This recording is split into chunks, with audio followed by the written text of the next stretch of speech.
அஸ்ஸலாமு அலைக்கும் வரஹ்மத்துல்லாஹி வபரகாத்துஹு.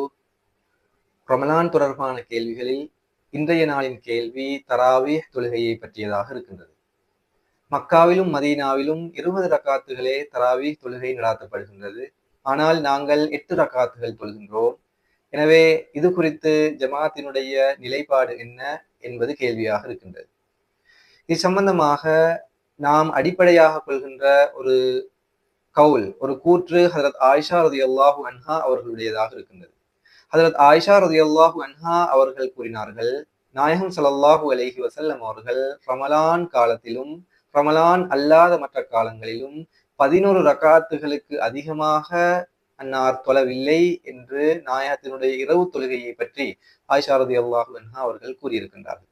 எனவே அதன் அடிப்படையிலே நாம் 8 ரக்காத்துகளையே தராவீஹ் தொழுகையாக தொழுகின்றோம். பிறகு 3 ரக்காத்துகளை வித்ர் தொழுகையாக நிறைவேற்றுகின்றோம். எனவே இது குறித்து காலத்தின் இமாம் ஹக்கம் அதல் ஹஜ்ரத் மஸீஹ் மவ்ஊத் அலைஹிஸ்ஸலாத்து வஸ்ஸலாம் அவர்களிடம் கேட்கப்பட்ட போது அன்னார் அதற்கு இவ்வாறு பதிலை வழங்கினார்கள். அன்னார் கூறுகின்றார்கள், நாயகம் ஸல்லல்லாஹு அலைஹி வஸல்லம் அவர்களுடைய நிலையான சுன்னத்து அந்த 8 ரக்காத்துகளே ஆகும். அதனை அன்னார் தஹஜ்ஜத்துடைய நேரத்தில் தான் தொழுது வந்தார்கள்.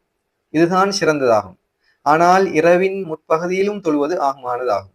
ஏனென்றால் ஒரு ரிவாயத்தின்படி அன்னார் அதனை இரவின் முற்பகுதியிலும் தொழுதிருக்கின்றார்கள். 20 ரக்காத்துகள் பிற்காலத்தில் தொழப்பட்டதாகும். ஆனால் முன்பு கூறியதுதான் நாயகம் ஸல்லல்லாஹு அலைஹி வஸல்லம் அவர்களின் சுன்னத்தாக இருந்தது என்று அன்னார் கூறுகின்றார்கள்.